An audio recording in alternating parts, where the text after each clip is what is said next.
எத்தனை அன்பு என்மே, இதற்கீடா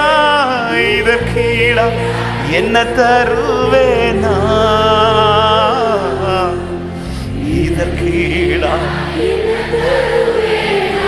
ஹல்லேலூயா. இதற்கீடா என்ன தருவேனா, இதற்கீடா. கிறிஸ்துவுக்குள் மறைக்கப்பட்டிருக்கிற அனுபவம். ஹல்லேலூயா. ஒரே ஒரு வசனத்தை காண்பித்து நாம் சிறிது நேரம் கூட ஆண்டவரை ஆராதிக்க போகிறோம். இந்த காலையில் எழும்பும்போது இந்த ஒரு வார்த்தை தான் என் இருதயத்திலே எழும்பிக்கொண்டே இருந்த வார்த்தை. கிறிஸ்துவுக்குள் மறைக்கப்பட்ட அல்லது கிறிஸ்துவுக்குள் இணைக்கப்பட்ட வாழ்க்கை.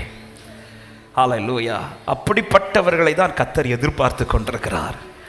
கிறிஸ்தவனை அல்ல, கிறிஸ்துவுக்குள்ளானவனை. ஹல்லேலூயா. இன்னைக்கு கிறிஸ்தவன் என்கிற பெயர் அநேகர் உண்டு. ஆனால் கிறிஸ்துவுக்குள் நம்மை தேவன் பிரித்தெடுத்தது கிறிஸ்தவன் என்கிற பெயரை உடையவனாய் வாழும்படி அல்ல, கிறிஸ்துவுக்குள் வாழும்படி. ஆமாம், நீங்கள் மரித்தீர்கள், கிறிஸ்துவுக்குள் நீங்கள் உயிர்ப்பிக்கப்பட்டிருக்கிறீர்கள்.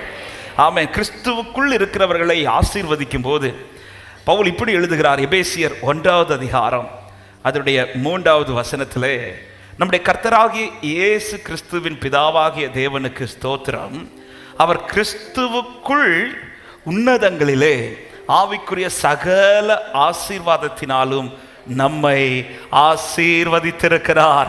விசுவாசிக்கிறவங்க கரங்களை உயர்த்தி சத்தமாய் ஆமென் சொல்லுங்க பார்க்கலாம். இந்த காலையில் இந்த வார்த்தை தான் ஆண்டவர் காண்பித்து இந்த மெடிடேஷன்ல பேசும்படியாய், தேவனால் எல்லா நிலையிலும் எங்கேயும் எப்பொழுதும் ஆசீர்வாதமா இருக்க விரும்புகிற ஒரு தேவ பிள்ளை எதை விரும்பணும்னா, இந்த கிறிஸ்துவுக்குள் இருக்கிற அனுபவத்தை. கிறிஸ்துவுக்குள் இருக்கிறது தான் முதலாவது ஒரு தேவ பிள்ளைக்கு ஆசீர்வாதம். கிறிஸ்தவனா இருப்பதல்ல, எப்படி இருக்கணும்? கிறிஸ்துவுக்குள்ள. பக்கத்துல பார்த்து சொல்ல, கிறிஸ்தவன்கிறது இல்ல, கிறிஸ்துவுக்குள்ள. ஆளை மறைக்கப்பட்ட அனுபவம், கிறிஸ்துவோடு இணைக்கப்பட்ட அனுபவம். இந்த கிறிஸ்துவோடு மறைக்கப்பட்ட அனுபவத்தில் யார் இருக்கிறாங்களோ அவர்களை தேசத்திலே கர்த்தர் மகிமைப்படுத்தி கொண்டே இருப்பார். ஹல்லேலூயா. இன்னைக்கு கிறிஸ்தவனா இருக்கிறோம், கிறிஸ்துவுக்குள் இருக்கிறோமா?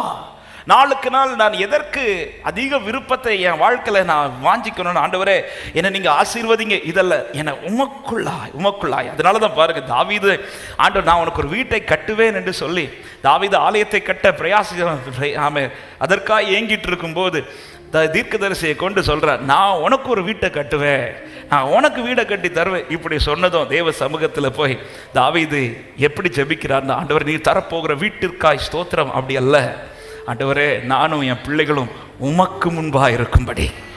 ஆண்டவர் எனக்கு எவ்வளோ பெரிய வீடு இருக்குங்கிறது விஷயம் இல்லைப்பா, நான் உமக்குள்ள இருக்கிறதாப்பா எனக்கு ஆசீர்வாதம்.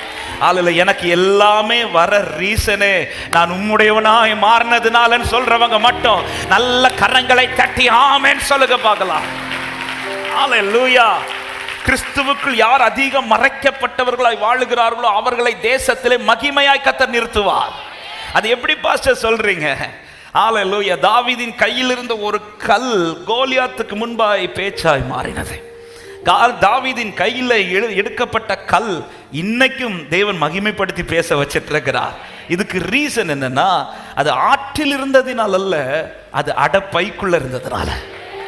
ஆற்றில் இருந்த கல்லு தான், எல்லா கல்லும் போல இந்த கல்லும் ஆற்றில் இருந்தது தான். எல்லா கல்லோடு உலகத்துக்குள்ள அது இருக்கும்போது இந்த கல் பேச்சு பொருளாய் மாறல.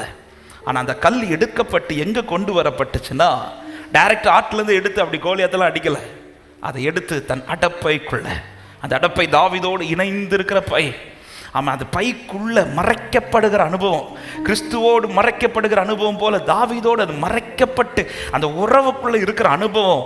இந்த அனுபவம் என்ன பண்ணுச்சுன்னா, இந்த கல்லை மகிமைப்படுத்தி தேசத்தில் நிறுத்த வைக்கிறது. ஹல்லேலூயா. எடுக்கப்பட்டவர்கள் அடுத்து நாம் எதில் அதிகம் விருப்பப்படணும்னா, மறைக்கப்பட்ட அனுபவம். ஆண்டவரே உம்மோடு மறைந்திருக்கிற அனுபவம், உம்மோடு இணைந்திருக்கிற அனுபவம். இதுல மட்டும் நம்ம ஸ்ட்ராங் ஆயிட்டோம்னா எதை குறித்தும் கவலைப்பட தேவையில்லை. காரணம் வேதம் சொல்லுகிறது, கிறிஸ்துவுக்குள்ளே நம்ம எல்லா இடங்களிலும் வெற்றி சிறக்க பண்ணுகிற தேவனுக்கு ஸ்தோத்திரம் என்று சொல்லுகிறவர்கள் கரங்களை தட்டி ஆமென் சொல்லுங்க பார்க்கலாம். ஹல்லேலூயா. கிறிஸ்துவுக்குள், ஆமா, 2 கொரிந்தியர் 2:14 தெரிந்த வார்த்தை. கிறிஸ்துவுக்குள் எப்பொழுதும் எங்களை வெற்றி சிறக்க பண்ணுகிறவர். எல்லா இடங்களிலேயும் எங்களை கொண்டு அவரை அறிகிற அறிவின் வாசனை எப்பொழுதும் எல்லா இடங்களிலும் என்ன மட்டும்தான் நடக்கும் தெரியுமா? ஜெயம் மட்டும்தான்.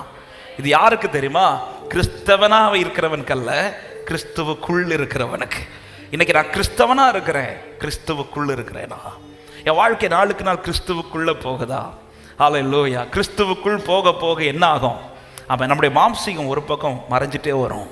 ஹல்லேலூயா. மோசே கூடாரத்தை பெயர்த்து அந்த கூடாரத்துக்குள் பிரவேசிக்கும் வரையிலும் மோசே மற்ற ஜனங்களுடைய கண்கள் மோசையின் பின்பக்கத்தை பார்த்து கொண்டே இருக்கிறான். இன்னும் சொல்லணும்னா மோசையின் உருவத்தை பார்க்குறான். ஆனால் கூடாரத்திற்குள்ளே போனதும் ஜனங்கள் மோசையை பார்க்கவில்லை, மோசே கூடாரத்தில் இறங்கின மகிமையை பார்க்குறாங்க. ஹல்லேலூயா. இதுதான் கிறிஸ்துவுக்குள் இருக்கிறவன் லைஃப். அவன் வாழ்க்கையில் மாம்சம் வெளிப்படாது, மற்றவங்களுக்கு கர்த்தருடைய மகிமை வெளிப்பட்டு கொண்டே இருக்கும். ஹல்லேலூயா. என்னை பார்க்கிறவங்க என்னிடத்தில் வெளிப்படுகிற மாம்சீகத்தை பார்க்க மாட்டார்கள், என்னை பார்க்கிறவர்கள் என்னிடத்தில் வெளிப்படுகிற கர்த்தருடைய மகிமையை பார்ப்பார்கள். ஹல்லேலூயா. இதை வாஞ்சிக்கணும். ஆண்டவரை, என்னை பார்க்கிறவங்க மாம்சீகமான என்னை அல்ல, மகிமை நிறைந்தவனா என்னை பார்க்கணும் ஆண்டவரே. இதை விரும்பணும். இதுக்கு மோசே செய்த காரியம் என்ன? நாளுக்கு நாள் தேவனோடு நெருங்குகிற அனுபவம். அவன் மிரியாம் ஆரோனிடத்தில் இல்லாத ஒரு அனுபவம் தான் மோசையினிடத்தில் உண்டு. மலை மேலே ஏறி தேவனோடு நெருங்குகிற அனுபவம். நீங்கள் பார்த்தீங்கன்னா மோசை எப்போல்லாம் ஆண்டவர்கிட்ட போவாரோ, ஆண்டவர் செய்கிற முதல் காரியமே மூடிடுவார், மறைச்சிருவார். அதில் இந்த அனுபவம் தேவ பிள்ளைக்கு தேவை. அவருக்குள்ள மறைஞ்சிருக்கிற அனுபவம், அவரோடு மறைஞ்சிருக்கிற அனுபவம்.